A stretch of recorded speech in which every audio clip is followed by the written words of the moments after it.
Kok bisa? Ya bisa, karena welas asih itu kekuatan yang tak tertandingi, yang nggak terbatas. Ibaratnya nol, nilai nol. Nol itu terbatas apa tak terbatas? Nol kan tidak terbatas. Ya toh. Lu kenapa welas asih kok disepadankan dengan nol?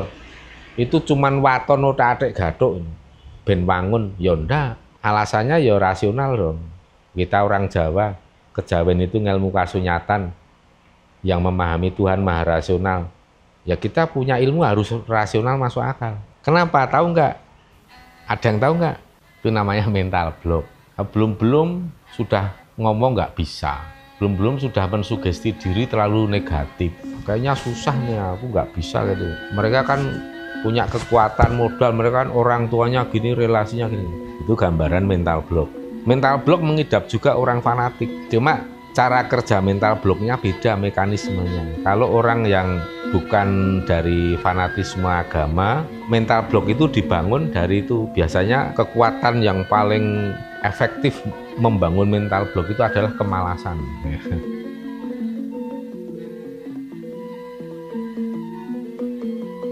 Akhirnya orang itu kebanyakan yang tertarik di situ, malah yang ditanyakan aku ini dulu siapa. Orang kalau penasaran aku ini dulu siapa, terus pertanyaannya kan jur arep ngopo, jur nyapo, terus arep ngopo, ya kan. Yang penting orang itu kan sekarang yang dilakukan apa, untuk apa hidup kita. Yang penting kan itu. Terserah dulunya mau apa, kalau sekarang nggak berguna, sekarang ini ya percuma.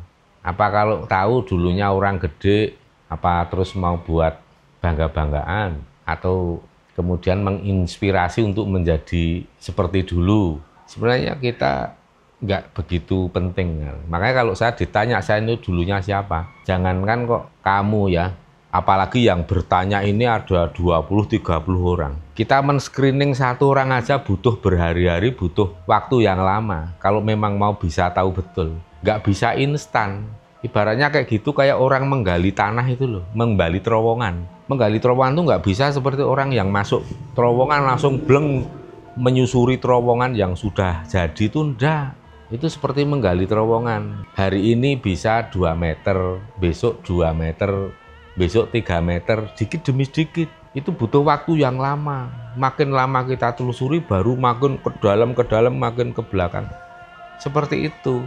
Nah, kalau biasanya kalau langsung seperti orang masuk terowongan bleng menjelaskan, oh kamu itu gini-gini detail itu ya. Ya kalau menjelaskan detail baru ketemu tanpa tahu nama lengkapnya, tahu nama ibu kandungnya, ya itu ya udah diabaikan aja, anggap selesai, itu hiburan atau dongeng. Karena untuk menelusuri secara tuntas itu perlu yang namanya keterkaitan, kesinambungan. Yang harus dilihat di situ adalah kesinambungan, keterkaitan dengan DNA sang ibu.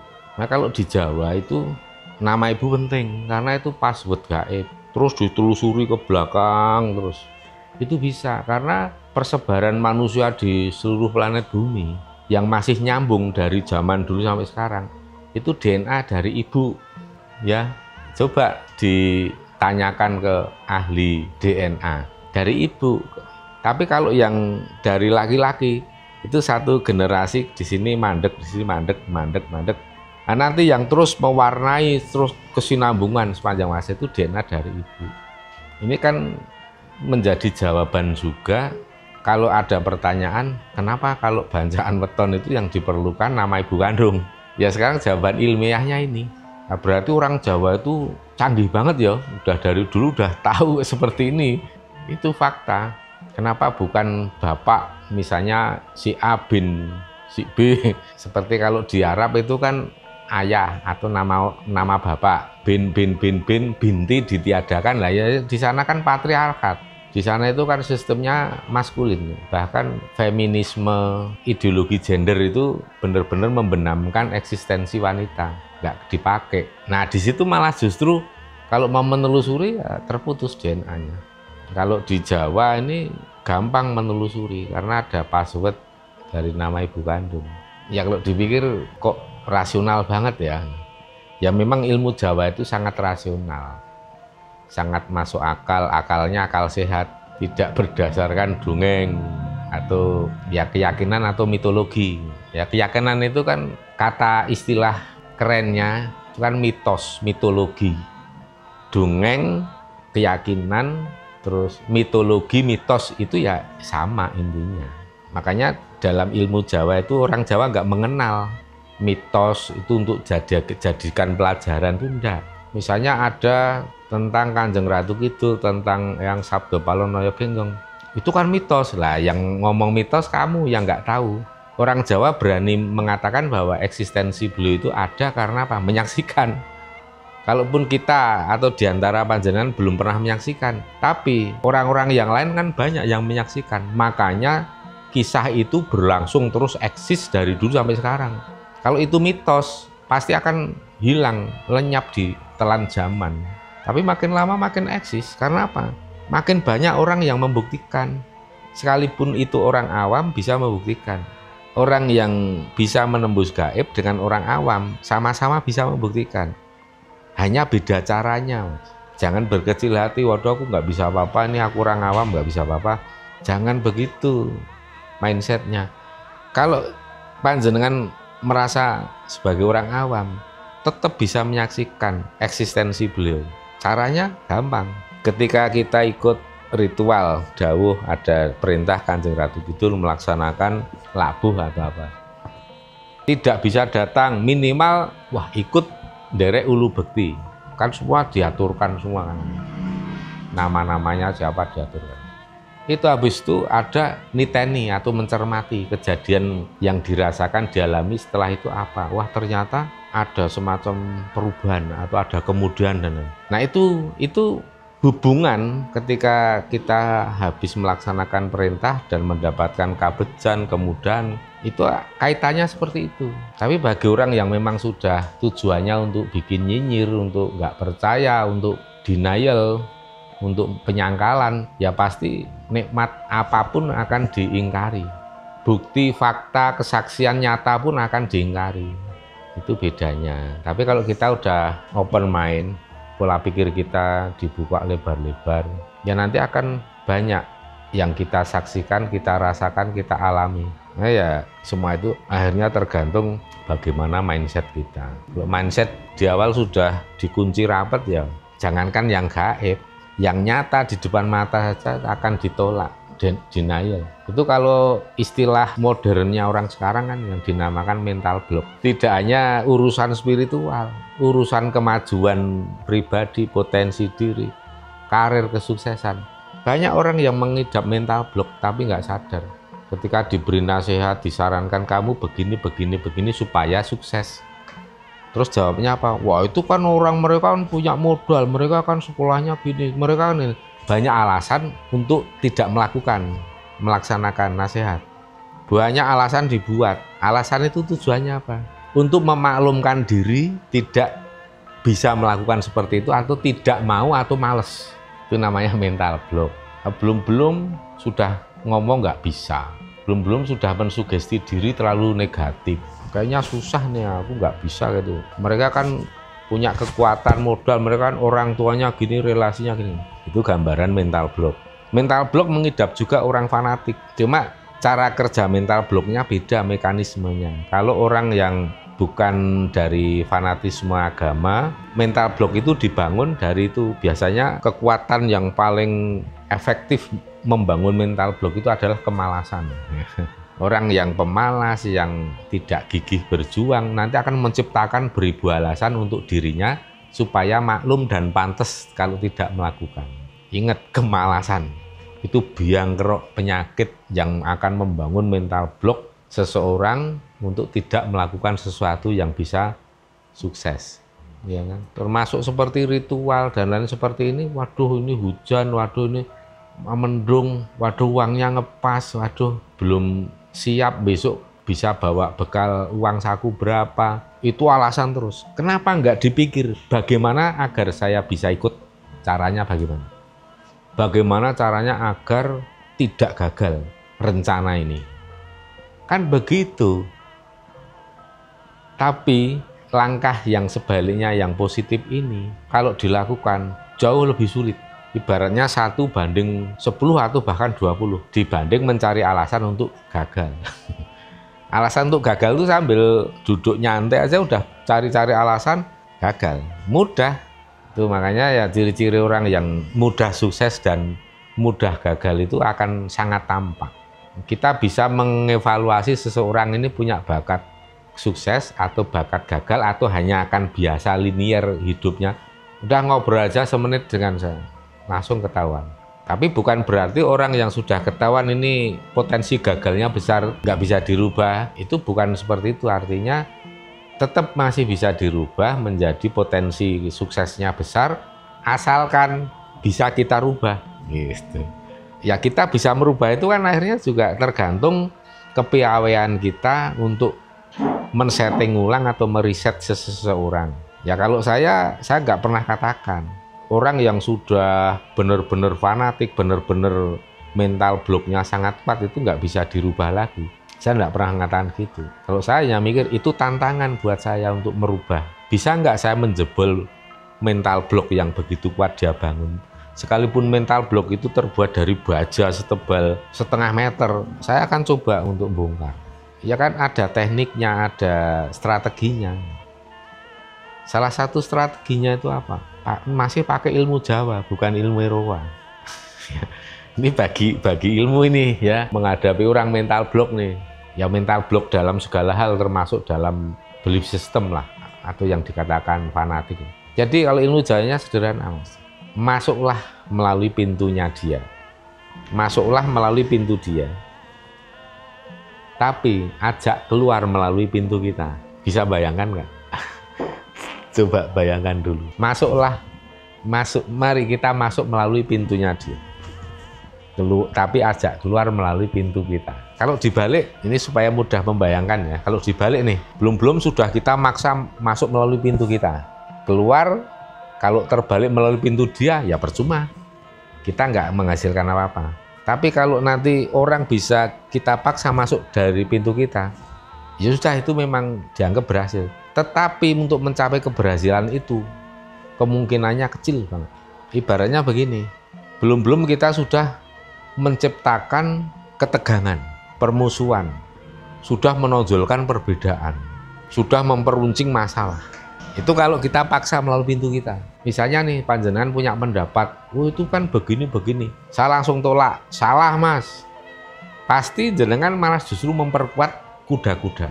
Wah siap-siap nih serangan nih. Akan saya siapkan segenap argumentasi yang akan memperkuat mental block saya. Gitu kan. Langsung kreatif mencari-cari alasan yang lebih besar lagi. Tapi kalau kita masuk melalui pintu dia, oh ya memang berat ya mas ya. Masalah yang Anda hadapi itu memang lain dari yang lain. Memang berat, memang spesifik Anda itu sebagai orang yang memang mengalami penderitaan yang berat. Jadi untuk bangkit memang berat, tapi ya masih adalah celah itu walaupun sedikit saya kira masih ada. Nah, itu kan nerima dulu nih, wah ini bukan musuh ini, bukan mau mematahkan apa yang saya rasakan selama ini. Masuk dulu di situ. Nah nanti pas di dalam kita masuk ke rumah dia melalui pintu dia, di dalam kita rebus agar semua yang mentah itu menjadi mateng. Kan begitu, ibaratnya gini, kita membelokkan bis tapi dari luar, dari depan, dibandingkan membelokkan bis tapi dari dalam kan lebih mudah. Makanya jadi kita masuk dulu, cuma ya kadang kita itu nggak bisa melakukan sejauh itu. Kadang kita terpancing dulu untuk muncul egoismenya atau muncul sengitnya, muncul gemesnya. Ini orang kok gobloknya bukan main, itu kan langsung pengen mukul dus. Saya pun kadang begitu, tetapi kalau orang yang memang keterlaluan dan saya melihat ini karena nalarnya memang sangat bodoh. Ini mungkin kalau diukur EQ-nya rendah. Ini kalaupun saya masuk melalui pintu dia, masuk ke dalam rumah dia, terus membelokkan ke yang benar, kesuwen. Menghabiskan waktu, saya nggak akan lakukan. Langsung saya pukul di depan, tes, mulutmu itu berfungsi 90%, kupingmu 10%. Jadi siapapun yang memberi ilmu ke kamu nggak akan terdengar karena mulutmu yang dominan. Ya kayak gitu. Dah camkan kata-kata saya itu yang akan membuat kegagalan selamanya buat diri kamu. Itu saya kalau menghadapi orang yang tolokatif, kupingnya nggak berfungsi, saya mending diem. Udah sanggep, ini kalau digarap menghabiskan waktu, tenaga. Buat apa? Ketengan, nolongin orang, ngurusin orang, satu orang menghabiskan tenaga, pikiran, waktu, dan lain. Ngapain? Toh dia juga bukan siapa-siapa saya kan begitu. Kalau siapa-siapa saya gempur bener, gempur habis-habisan. Saya tidak mau orang-orang di lingkungan saya itu punya mental seperti itu. Kalau saya gempur habis, tetap nggak bisa. Nah, nanti alam semesta yang akan menggulung. Semua omongan jelek buruk berbalik menimpa dia sendiri kan begitu. Ini persoalan yang kita jabarkan ini tadi. Pasti akrab dalam kehidupan sehari-hari panjenengan semua. Nah, sekarang paling tidak ini ada wacana lain. Oh iya ya. Jadi paling tidak kita hanya butuh kesabaran yang lebih luas. Kalau kita tetap emosian, ya susah. Karena apa? Gampang kepancing emosi. Dia ngomong apa, kita langsung emosi. Kalau orang yang kita lihat, kita analisa, kita nilai itu memang ini SDM-nya rendah banget. Kalau kita udah tahu dia ini seseorang yang SDM-nya rendah, ya kita jangan kepancing emosi apapun omongan dia, Mas. Karena dia itu kan dengan rendahnya SDM dia, ya dia ngomongnya memang seperti itu, jelek banget. Kalau kita merespon dengan emosi, nah nanti kita mendowngrade diri sendiri. Podo, misalnya gini loh, Mas. Cuma ada masalah dengan tukang becak. Ini maaf ya, bukan merendahkan tukang becak. Ya seseorang, entah itu Pak Camat atau siapa, senggolan sama tukang becak. Tukang becak marah, si Pak Camat marah. Ya akhirnya level tukang becaknya naik seperti Pak Camat, upgrade. Atau dibalik, Pak Camatnya downgrade. Kayak begitu. Ya tukang becak itu kan yang kita lihat bukan pekerjaan yang rendah, bukan. Tetapi kondisional, secara psikis, ya, secara mental. Yang namanya tukang becak itu kan pekerjaan yang sangat berat. Pekerjaan sangat berat, kesenggol sedikit, itu gampang emosi. Jadi kita kadang harus, ya gimana ya, ya kadang memang harus dipaksa untuk maklum. Kita akhirnya membayangkan, oh ya, genjot becak, kamu mau po? Itu ternyata kan tidak mau. Kalau itu pilihan kan tidak akan dipilih. Nah kadang kita mikir, oh ya udahlah, ini becaknya yang salah, kita yang dimaki-maki, ya sudahlah, diam aja lah, nggak usah ini, biarkan.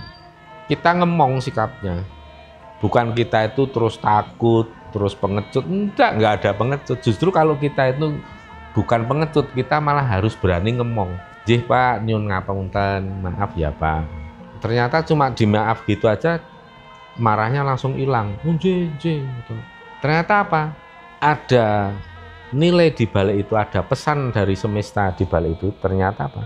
Mereka hanya ingin diuwongke, dianggap sebagai manusia pada umumnya. Itu sudah cukup, dan tanpa diminta pun Bapak becak mengakui kesalahannya.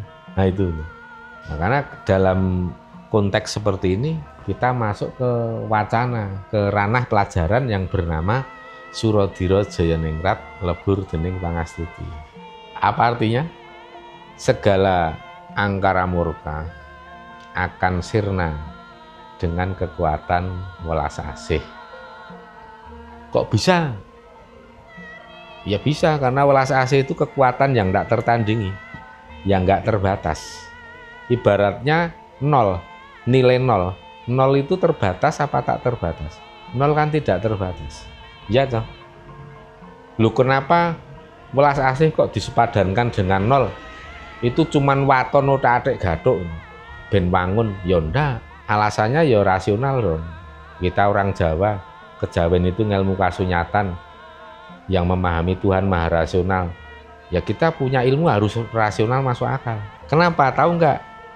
Ada yang tahu nggak? Kenapa welas asih kok disepadankan dengan nol? Ini kalau kita kasih tahu, oh iya ya masuk akal gitu. Ya. Kenapa? Jadi gini, orang welas asih itu kan sifatnya memberi, tidak mengharapkan imbalan apapun. Ya enggak? Semua yang kita lakukan satu arah, arahnya ke semua objek yang kita beri welas asih. Apakah kita berharap imbalan supaya dapat welas asih balik? Kan enggak. Kita contoh sang ibu bumi. wataknya sang ibu bumi, wataknya sang Bapa Angkasa. Dalam pusaka Hasta Brata, semuanya memberikan. Itu welas asih. Berarti dalam melakukan welas asih kita punya yang namanya prinsip punya rasa, tidak punya rasa punya. Duwe rasa, ora duwe rasa duwe.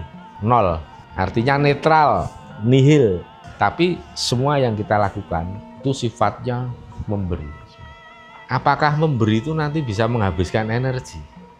Ya enggak, karena dengan sifat memberi itu kita berarti sudah selaras dengan sifat-sifat alam semesta. Sifat alam semesta itu kan semua memberi. Nggak ada yang meminta kepada makhluk hidup, nggak meminta. Semua memberi. Angin memberi, air memberi, api memberi, tanah memberi. Ya toh? Apakah ada tanah minta sedekah berupa makanan? Enggak. Kalau kita memberi sedekah bumi, itulah tanda terima kasih kita. Membalas seperti apa yang dilakukan oleh bumi pada kita yang selalu memberi. Kita sadar diri sebagai manusia yang setiap detik selalu menerima, ya sesekali sedekah bumi lah. Ketika individu sudah punya sifat memberi, artinya selaras harmonis dengan sifat dengan alam. Itulah yang disebut manunggaling kawula Gusti.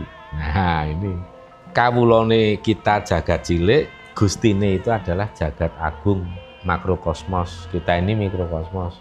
Kalau manunggal, panjenengan punya energi seperti makrokosmos, mengalir terus nggak pernah habis. Kita sebagai individu, energinya sudah selalu terkoneksi dengan semesta. Ketika energi semesta itu mengalir semua ke seluruh makhluk hidup, ke seluruh apapun yang ada di bumi, termasuk diri kita, akhirnya apa? Kita energinya selalu powerful, dan kita memberi welas asih ke siapapun. Makin banyak kita gelontorkan welas asih, bukan malah lemes, makin kuat. Karena apa? Energi yang masuk ke dalam diri kita dari semesta makin besar.